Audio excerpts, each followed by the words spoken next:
Hello everyone, welcome back to our channel.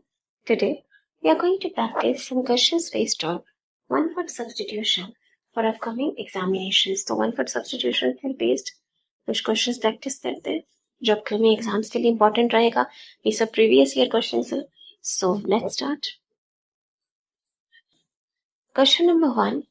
A cage made for birds or a place for keeping the birds in a confined space. तो एक ऐसी जगह, एक ऐसा पिंजरा जो बर्ड्स के लिए बनाया जाता है या फिर एक कन्फाइंड स्पेस है, मतलब चार दीवारी से घिरी हुई एक जगह है जहाँ बर्ड्स को रखा जाता है, एनक्लोजर है. उसको हम क्या कहते हैं? Aquarium, apiary, aviary, arena. Aquarium क्या होता है? एक्वेरियम तो घरों में भी होता है जहाँ फिशेस को रखा जाता है, फिश रखा जाती है, अलग अलग स्पीशीज ऑफ फिश रखते हैं, तो उसको हम एक्वेरियम कहते हैं. लेकिन यहाँ तो बर्ड्स पूछा है. Apiary, aviary, arena. हमारा आंसर हो जाएगा एवियरी. एवियरी, एवियरी जब भी वर्ड आपको दिखे वो बर्ड से रिलेटेड होता है. तो aviary, a large enclosure where birds are kept is known as aviary. तो एक ऐसी जगह, कन्फाइंड स्पेस, ठीक है, जो चार दीवारी से घिरा हुआ है जहाँ बर्ड्स को रखा जाता है, उसको एवियरी कहते हैं. एपियरी क्या होता है? A place where bees are kept for honey production. जहाँ बीज को, मधुमक्खियों को रखा जाता है हनी प्रोडक्शन, शहद बनाने के लिए, उसको हम कहते हैं apiary. Arena, Arena is a place where sports, competitions और other events are held. जब भी स्पोर्ट्स कंपटीशन होता है, क्रिकेट वगैरह खेला जाता है, वो है अरेना. ठीक है, तो अरेना स्पोर्ट्स के लिए, एपियरी बीज के लिए, एवियरी बर्ड्स के लिए, और हमारे पास था एक्वेरियम फिशेस के लिए होता है. फिशेस हो क्योंकि डिफरेंट स्पीशीज होते हैं तो हम फिशेस बोल सकते हैं. चलिए आगे देखते हैं. Select the most appropriate option that can substitute the underlined segment in the given sentence. Simon is afraid of closed space. तो is afraid of closed space. ठीक है, इस बात के लिए आप बताइए कौन सा टर्म यूज कर सकते हैं? Has xenophobia, has ecophobia, has claustrophobia, has hydrophobia. Afraid of closed space, उसको बंद जगहों से डर लगता है, तो उसको हम क्या कहते हैं? xenophobia. xenophobia होता है fear of strangers or foreigners. Foreigner से, विदेशियों से या फिर अजनबियों से जो डर लगता है कुछ लोगों को, उसको xenophobia कहते हैं. लेकिन यहाँ तो क्लोज स्पेस पूछा है. एक्ोफोबिया क्या होता है? एक्ोफोबिया होता है fear of home और fear of being alone at home. कुछ लोगों को घर पे रहने से या घर पे अकेले रहने से डर लगता है या आसपास के एनवायरनमेंट से डर लगता है, उसको हम कहते हैं एक्ोफोबिया. एक्ोफोबिया fear of home और एनवायरनमेंट. हाइड्रोफोबिया, हाइड्रो तो वाटर में नहीं यूज किया जाता है, तो हाइड्रोफोबिया फेयर ऑफ वाटर है. तुम्हारा आंसर हो जाएगा claustrophobia. Claustrophobia means fair of close spaces. उसके नाम में क्लोज जैसा सुनाई दे रहा है, तो क्लोस्ट्रोफोबिया बंद जगहों से डर लगता है. जैसे हम कमरे से, बंद जगहों से कुछ लोगों को डर लगता है, सफोकेशन होती है, उसे क्लोस्ट्रोफोबिया कहते हैं. एक्ोफोबिया होता है fair of home environment. Hydrophobia water. चलिए नेक्स्ट देखिए. Carrying someone, copying someone else's work and trying to submit it as your own. ने किसी और का काम नकल कर दिया और उसको अपना दिखा के प्रेजेंट किया, उसको क्या कहेंगे? Plagiarism, polygamy, preamble, extempore. Plagiarism, polygamy, extempore, preamble. Preamble क्या होता है? जब भी कॉन्स्टिट्यूशन शुरू होता है, संविधान के शुरू में जो प्रस्तावना दी जाती है, उसको हम प्रियम्बल कहते हैं. वो प्रियम्बल होता है ओपनिंग स्टेटमेंट और इंट्रोडक्शन. स्पेशली कॉन्स्टिट्यूशन के लिए जो एक ओपनिंग स्टेटमेंट है, प्रस्तावना है, इंट्रोडक्शन है, उसे प्रियम्बल कहते हैं. लेकिन यहाँ पे तो कॉपी करने की बात हो रही है.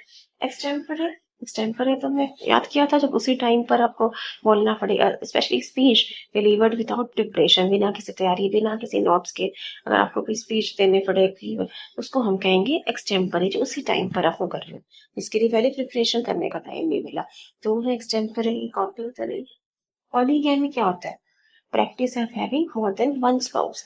अगर एक से ज्यादा हस्बैंड या वाइफ रखना है, उसकी जो प्रैक्टिस है उसे हम कहते हैं पॉलीगैमी. पॉलीगैमी. तो ये हमारा आंसर हो जाएगा प्लेजरिज्म. प्लेजरिज्म.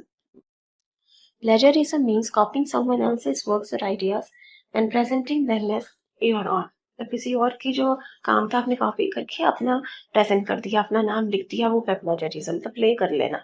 इतना बड़ा गेम प्ले है ये तो, प्लेजरिज्म इसका याद रखना। Polygamy, practice of having more than one spouse at the same time, एक से ज्यादा हस्बैंड वाइफ होना। प्रियम्बल एंड इंट्रोडक्शन और ओपनिंग स्टेटमेंट, किसी चीज की प्रस्तावना। एक्सटेम्पोरे, अ स्पीच और परफॉर्मेंस गिवन विदाउट प्रिपरेशन और नॉट, बिना किसी तैयारी की स्पीच और परफॉर्मेंस देना उसे कहते हैं एक्सटेम्पोरे। नेक्स्ट देखिएगा, one who is all powerful, जो पावरफुल है, शक्तिशाली है, उसे क्या कहेंगे? Omnipresent, omnipotent, optimist, omniscient. Omnipresent का मतलब क्या होता है? One who is present everywhere, जो हर जगह है। जैसे हम कहते हैं गॉड इज ऑमनी प्रेजेंट, भगवान ईश्वर सर्वव्यापी है। तो ऑमनी प्रेजेंट होते हैं सर्वव्यापी, जो हर जगह मौजूद है। लेकिन यहाँ तो और पावरफुल कुछ है। ऑप्टिमिस्ट, ऑप्टिमिस्ट है आशावादी, होपफुल है, पॉजिटिव अप्रोच है, जिसकी लाइफ में सब अच्छा होगा, आशावादी को ऑप्टिमिस्ट कहते हैं। इसका ऑपोजिट क्या होता है? निराशावादी, पेसिमिस्ट। तो ओमनीपोटेंट या ओमनीसेंट आंसर हो जाएगा ओमनीपोटेंट। ओमनीसेंट का मतलब होता है, omniscient means one who knows everything, तो सर्व ज्ञाता हो, जिसको सबके बारे में ज्ञान हो, वो है ओमनीसेंट। लेकिन ओमनीपोटेंट होता है one who is all powerful, जो शक्तिशाली हो, सर्व शक्तिशाली हो, वो है ओमनीपोटेंट। तो पोटेंट पावरफुल है और omniscient one who knows everything, जो सर्व ज्ञाता है। Fifth, a serpent having many heads in Greek mythology. तो ग्रीक माइथोलॉजी में एक सरपेंट, सर्प, इसके कई सिर होते हैं, ठीक है, हेड्स है, उसको क्या कहेंगे? Hydra, obscene, cobra, Python. Greek mythology के अकॉर्डिंग देखो, कोबरा, कोबरा होता है ना स्नेक, वो वाला स्नेक जिसका फन बहुत बड़ा होता है और जो विषैला होता है, उसको हम कहते हैं कोबरा। लेकिन ये है मैनी हेड्स वाला कुछ है। पाइथन, पाइथन अजगर को कहते हैं कि जो अपने शिकार को एकदम से ट्रैप कर लेता है, वो होता है पाइथन। पाइथन ने नहीं होगा। ऑप्सिन, ऑप्सिन वो वाला सांप है जो सर्प देता है, जो अच्छा सा माना जाता है, जो खजाने की रक्षा करता है, रक्षा करने वाला जो सर्प है, वो होता है ऑप्सिन। तो मेरा आंसर यहाँ हो जाएगा हाइड्रा। हाइड्रा वैसे भी याद रख सकते हो, मैनी हेड से हाइड्रा, मैनी हेड, आंसर हो जाएगा हाइड्रा। तो यहाँ पे देखिए पिक्चर्स, यहाँ पे आप देख सकते हो हाइड्रा, मैनी हेड्स, हाइड्रा, जिसके कई सारे सर हो। ऑप्शन, ऑप्शन देख सकते हो, ये स्नेक होता है, सर्प देवता के रूप में जिसको पूजा जाता है, एक अच्छा इसका सोल माना जाता है, जो रक्षा करता है, खजाने की रक्षा करता है, वो रक्षा करने वाला है, वो ऑप्शन है। पाइथन अजगर है,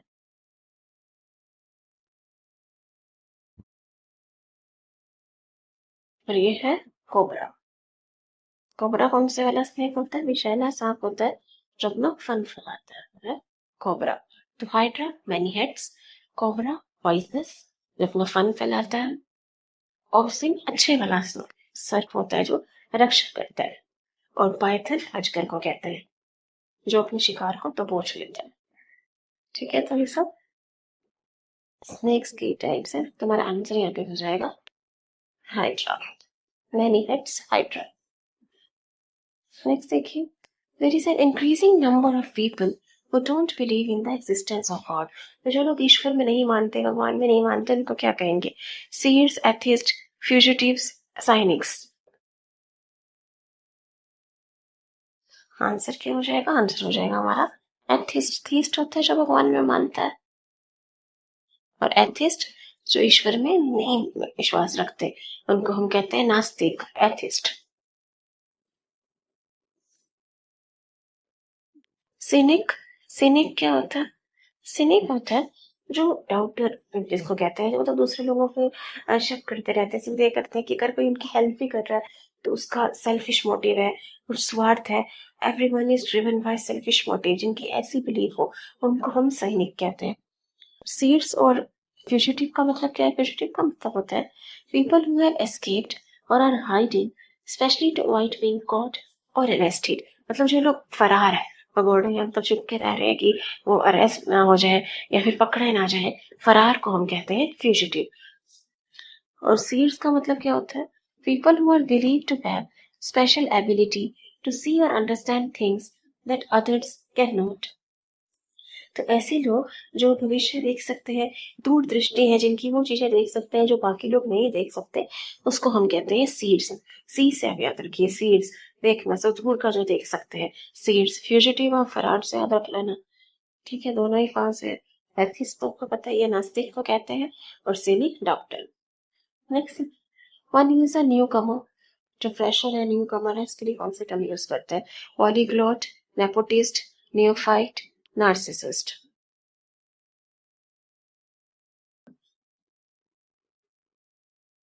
नेपोटिज्म सुना होगा बहुत बार।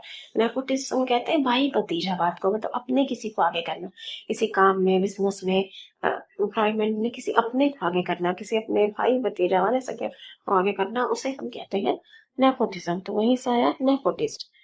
तो ये नहीं है हमारा आंसर, है नहीं खबर पूछा है। नार्सिसिस्ट, जो सेल्फ सेंटर्ड है, जो सिर्फ अपने बारे में सोचता है, उसे नार्सिसिस्ट कहा जाता है। ये भी नहीं है हमारा answer. Polyglot, one who nose many languages, तो कई भाषाएं जानता है, कई भाषाओं का जिससे ज्ञान है, वो है पॉलीग्लॉट। ये भी आंसर नहीं, आंसर होगा न्यूफाइट। न्यूफाइट का मतलब होता है new Qamar, fresher. A person who is new to a subject, activity, or profession is neophyte. A person who is excessively self-admiring, self-centered, वो है narcissist. A person who travels from place to place, especially for work, जो एक जगह से दूसरी जगह पे travel करता है, स्पेशली काम के सिलसिले में, उसको क्या कहेंगे? Itinerant, vagrant, nomad, pilgrim. एक पिलग्रिम होता है तीर्थयात्री, जो एक जगह से दूसरी जगह तो जा रहा है लेकिन काम के लिए नहीं, रिलीजियस पर्पस के लिए, तीर्थ के लिए, उसे पिलग्रिम कहा जाता है। वैग्रेंट, वैग्रेंट होता है जो एक जगह से दूसरी जगह भटकता रहे, लेकिन काम के लिए नहीं, स्पेशली उसके पास जॉब नहीं होता, रहने का ठिकाना नहीं है, जॉब नहीं है, वहां से दूसरी जगह भटक रहा है, उसको वैग्रेंट कहते हैं। तो ये भी नहीं है आंसर। इटिनरेंट या नोमैड, आंसर हो जाएगा itinerant. Itinerant, itinerant is a person who travels from place to place for work. Vagrant is a person who wanders without a home or regular work. तुम्हारा आंसर हो गया itinerant। itinerant। Next सीखिएगा last, that which cannot be avoided, जिसको आप टाल नहीं सकते, avoid नहीं कर सकते, उसको क्या कहेंगे? Inevitable, irreparable, incomparable, indisputable। Irreparable, जिसको रिपेयर नहीं किया जा सकता, जिसकी मरम्मत नहीं हो सकती, ठीक नहीं हो सकता, तो ये नहीं होगा। इनकम्पेरेबल, जिसकी तुलना नहीं कर सकते आप किसी से, यूनिक है, तो इनकम्पेरेबल नहीं होगा। इंडिस्प्यूटेबल, जो डेफिनेट है, निश्चित है। तुम्हारा आंसर हो गया इनएविटेबल। इनएविटेबल, इनएविटेबल का मतलब होता है it can not be avoided, it can not be avoided, जिसको आप टाल नहीं सकते। Indisputable, true, definite. Incomparable, unmatched, जिसकी तुलना ना हो सके। Irreparable, that cannot be repaired, जिसको मरम्मत नहीं की जा सकती। So thank you everybody. Thanks for watching. Please share and subscribe. Thank you.